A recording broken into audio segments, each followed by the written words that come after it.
welcome to our Veterans Breakfast Club YouTube channel. Please do subscribe if you like what you see and join our wonderful community of listening. Every veteran has a story and we want to hear yours. Enjoy the program.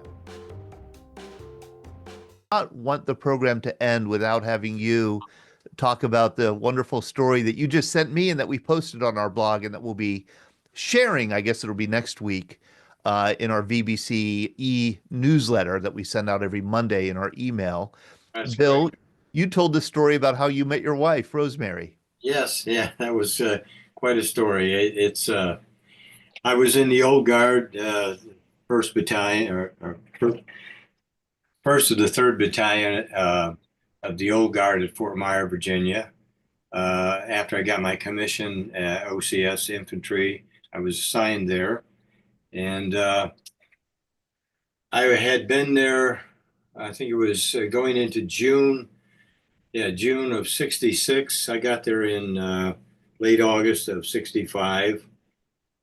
And I got a call. Well, first of all, as I think I indicated in my note, the it was an honor to be asked to join the Old Guard. It's a very prestigious ceremonial unit, often referred to as the President's Own.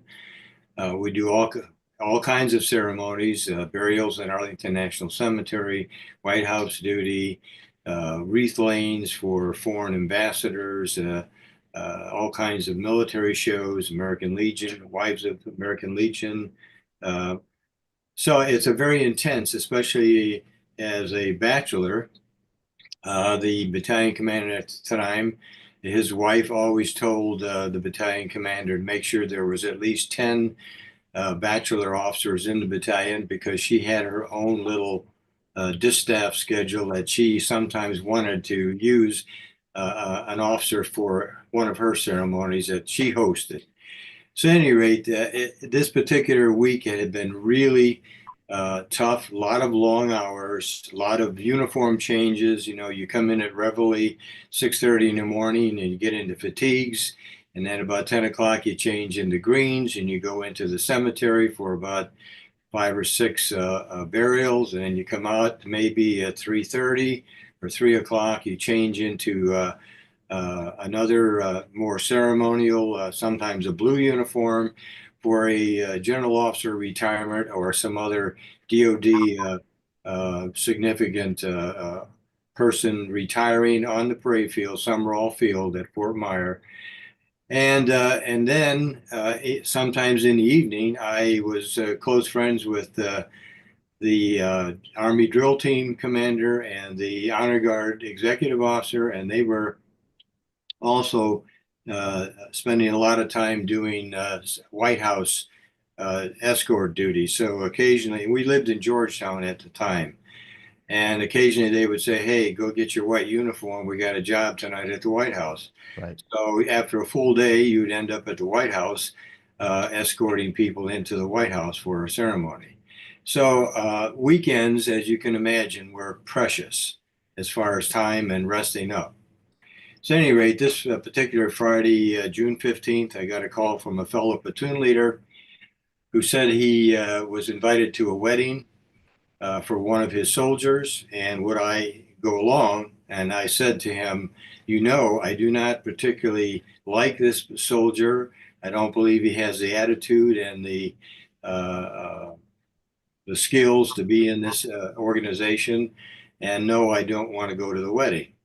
Well, the phone calls continued all the way into Saturday morning, June 16th, and I caved in. And he said, all right, put your blues on, meet me at the club. So I went to the club. We had a couple of Cuba Libre drinks before we went to the old chapel for the wedding. It was a very nice wedding. The old chapel at Fort Myer is really fantastic. Then afterwards, he said, are you going to the reception? I said, no, again, I don't want to go to the reception.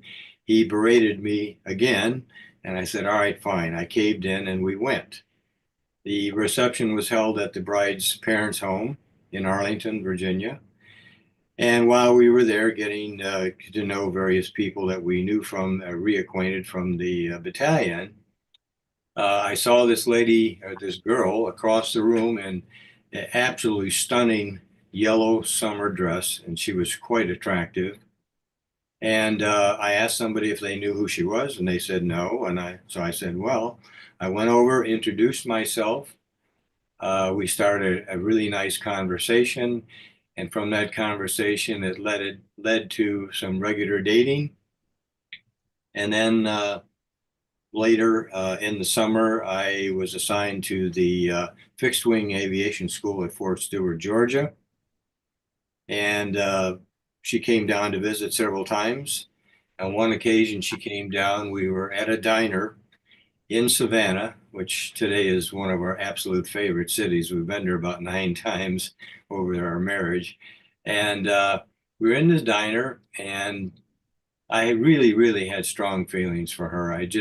She was just very quick-witted, very funny, very attractive. And I asked her, I said, would you marry me? And I was surprised by her response. She said, oh, sure, just like that. And I kind of expected something more, but that was, Yeah, like yeah, a either little more positive or excitement. negative. Right, Yeah. right. So we proceeded on, and then I got orders. Would put me back into Arlington on leave. I got orders to go to Vietnam. I had volunteered for MACV advisor training, and from Arlington, well, we got married April 8th, 1967. We didn't have a lot of time. She knew a former judge at the courthouse. She had worked in the clerk's office. She called him up, Bud Thomas. I'll never forget him. We took one of her friends and her husband as witnesses, went to the courthouse at his offices. We got married. There's a picture there of Rosemary and I getting out of the car in front of her father's house. We had the reception at her parents' house, small house, but a lot of good close friends showed up. There she is. And the next day, I had to report on Monday, the 10th. So our trip down, we spent the night in Richmond at a Holiday Inn. That was our honeymoon night. We arrived at Fayetteville, North Carolina, Fort Bragg.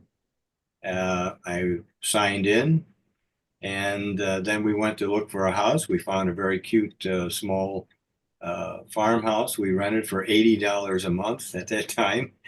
And we spent about 13 weeks there in the Special Warfare School, going through 4 hours of Vietnamese language in half of the day, and the other half was spent doing special warfare training, what have you. And then I departed in late June for Vietnam, and spent a year there as an advisor to on 2 different occasions to 2 different Vietnamese infantry battalions. The policy then in MACV was you could spend 6 months, for example, starting at the division staff, and then you go out to the field for 6 months, or vice versa. I opted to go to the field first, and I was with a battalion up near Song Bay in the Cambodian border, about in Loc Ninh area. An infantry battalion, there was 4 of us on the team. We had about little less than 600 Vietnamese and their families in the compound with us, and there was 4 of us on the team. And then for the second half, I opted to stay in the field for the full year. I had gone back to the division staff about a month and a half in country, and I realized one Saturday night, when the compound, or at least the people in the compound, thought they were being mortared, when in fact the mortars were probably 500 to 1,000 meters away, I realized that I was safer out in the field with my counterparts and my team than I was back riding a desk. So I opted to stay in the field for the entire tour. I did go to another battalion in early November of '67 after a really nasty encounter with an NVA regiment at our compound. Uh, How often did you write to Rosemary, and how often did she write you during your year in Vietnam?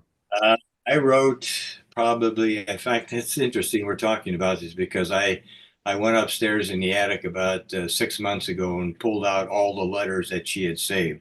So there are about 165 letters up there, and I've only read the first six.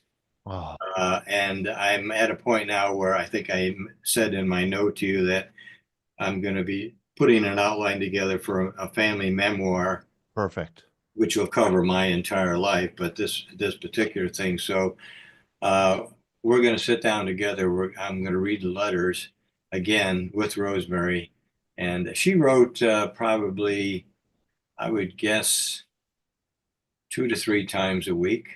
But the letters were staggered because they didn't come all at the same time. Right, Sometimes I get one, sometimes 2 weeks would go by, and all of a sudden I get five or six.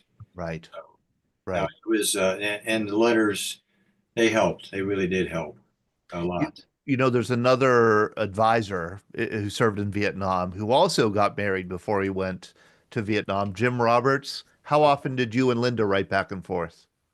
Um, I, Hi, Jim. hi, Bill. I was going to say I operated in Dong Xuai, which was south of Song Bay in the same province. Yeah, I was there in '71, and by the time I was there, the province advising team was huge. yeah, So I too felt very safe. I had good people with me, Vietnamese. We operated as a five-man team. I was in the field with just one other American, and they took good care of us. And Linda, Linda was in med school, and she thought I was guarding the beach, and so she never really understood what I was doing until she read the first draft of the book I wrote, and yeah, I'm still paying for that. Um, so I would say she wrote at least once a week. The real problem was we dated our letters, but we never numbered them. So I got a letter saying the mechanic said the car wasn't too bad and I'm okay. But the letter in which she explained why that was happening never Oh got my to me. God. So it was always interesting trying to keep track of things. But yeah. Our we'd letters, hold radio watch every fifth or sixth night where we were up all night. And so I would write to a lot of people radio watch night. And if I got a chance, I'd write to her every evening that I could. yeah. We, So no, thank you for the work you did there, getting people ready for me. Because by the time you guys and the few people after you cleared up, I had a far more sane tour than most of the people that were there in the '60s. Thank yeah, you. I mean, well, it was very, there's so many things you can say in different ways about the tour and everything. It The one thing I'm happy about, I mean, and not happy about, the one thing that I think was a blessing is when I got off the chopper, I spent the usual 6 days in MACV compound getting oriented and what have you. Did you So go to Xeon for I, your? I went, my training was with my orientation was right there at MACV headquarters. See, I went to Bragg like you did, and I went to DLI at Bliss for Right. Vietnamese language. Yeah, my language is right there at Fort Bragg. 4 hours in the morning, and then we did special warfare in the afternoon. Mhm. But getting there, everybody talked about what do you expect is going to happen? Well, after I got on the chopper and we made a stop in Cu Chi to drop a guy off, and then we landed at Song Bay. One of the advisors came out, picked me up, went to the compound, met the senior advisor who was a captain, and he said, "Give me that M1 carbine that was still in Cosmoline. Give me that, and here's an M16. Here's a flak jacket. Here's a map. Here's everything else that you're going to need. Here's Staff Sergeant Green's going to be going with you. You're going on a 10-day operation." Oh my God. Introduced me 10 days in country, or actually 8 days in country. Introduced me to the Vietnamese company commander. Um, we talked a little bit. He spoke a little bit of broken English. We were able to communicate quite well. And then we loaded up on trucks. Before that, here's a side story. The Vietnamese captain takes me over to a cage, and inside the cage is a boa constrictor curled up in this cage. And he said, if we have a good operation, we're going to have boa steaks when we come back from the operation. I said, "Oh my God, what am I getting into here?" So anyway, we went on the operation. It took me a heck of a time to get him out of all the command group standing in a crossroads, and I kept saying to my interpreter, "One round is going to get us all. Let's disperse and get on with this exercise." So we finally moved out. We moved into a rubber plantation. We were probably only 45 minutes into the rubber plantation. The lead element ran into an L ambush, and it was pretty fierce and chaotic, as you can imagine. Um, I couldn't get any closer to Mother Earth, and I had a Vietnamese who was with me and carrying the radio who jumped on top of me, and he rolled off. And anyway, the contact was broken after about 40 minutes. We all regrouped. My counterpart came over to me and he pointed to my pants in the front and they were all wet. And he said, "What happened?" And then his XO turned around, went around the back of me, and I had had two canteens on my back, one on the left side, one on the right side, and a bullet had pierced one of them and leaked the water all over my pants. Oh my gosh. So basically, what I'm glad about in my tour is I got baptized early. So I kind of knew what to expect, although you can't completely know what to expect at any given moment, but at least it was a learning experience. So, and I've said to my wife a number of times, I think I had 9 lives when I was there because there were several very, very close, terrible times when uh, the big event for me was, and our team was October 27th, 1967. Our intelligence was telling us that things were going on. Our ambushes were getting more and more contact than usual. And we knew something was going on from other reports that were coming around from the Special Forces B-34 camp in Song Bay and from other organizations. And in my mind, that was a kind of what I call the pre-tet. Mm-hmm.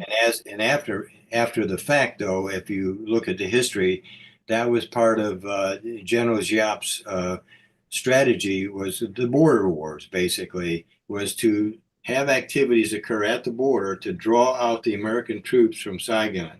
Well, Song Bay and then our compound. Song Bay was the province headquarters of Phuc Long, and our headquarters was about 5 kilometers away in Phu Qua and Phuc Loc. And so about just about midnight that night, we got about, as I recall, in the after action reports, about 200 to 250 mortar rounds, heavy rockets, RPGs. And it was in the aftermath and the cleanup and everything, it was the 88th NVA regiment or brigade that had been fully trained and equipped in North Vietnam and we captured their sand table afterwards, and they had specifically trained for that compound.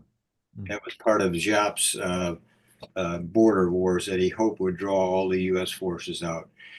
So as it turned out, and my hat's off to Ben, the helicopter pilot. Anytime I run across a pilot, helicopter or fixed wing, I take my hats off to them, and I want to shake their hands because they were what saved us that night. We had everything. We actually that was the first time in Vietnam that the Cobras had been used in an actual combat situation. They had been in country for 6 months testing, but that was the first time they were actually used in a combat situation. So, at any rate, that was about 2 weeks afterwards. I was transferred after everything had settled, the cleanup had been done. I was transferred down to the Quanloy area where the 3rd Brigade of the 1st Division was, and that was the first Battalion of the 9th Arban Regiment, 5th Arban Division. And I was a senior advisor there. I had 3 other guys on the team. And of course, it was a blessing to have an American unit not that far away, because we could barter and get all kinds of things from them in way of communications, other logistics, other supplies that we couldn't get where we were before. Stayed with them for about till after I came back from R&R. Stayed with them until mid-April, and then the battalion was transferred back to Fuloy Lamson to become the Ready Reaction Battalion for the division.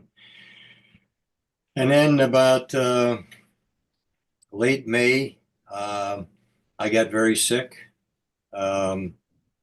After you're in country, you lose your customary 25 pounds of when you get acclimated to the climate. So I went in at about 190, and I think I was steadily around 170. And then by the time we moved the battalion down, I got very sick, and I got medevac to the 93rd evac hospital. And I had amoebic dysentery. I was in the hospital for about 5 days. Doctor came in and said, "What's your DROS?" And I said, June 15th. He said, "You're going home." So I ended up at Walter Reed Hospital, turned into amoebic hepatitis, and I spent about 7 months there. Oh my. Recovering. So it was kind of interesting when I called. I flew from Yokota, Japan, into Andrews Air Force Base, Malcolm Grove Hospital, and then I called my father-in-law in the house I'm actually in right now. And I said, he said, "Where are you?" I said, "I'm in Andrews Air Force Base," and I heard a scream in the background. That was Rosemary. How about that? So, but everything turned out well. And like I said in my note to you, we're going to celebrate 58 years on April 8th this year. Congratulations. Yeah, she's an absolutely phenomenal lady. We have 2 lovely children and 3 grandchildren, and she's been great. We started off like, oh, sure. Yeah, right. Oh, sure. Yeah. Right. And I asked her, I did, as I said in my note, I asked her again.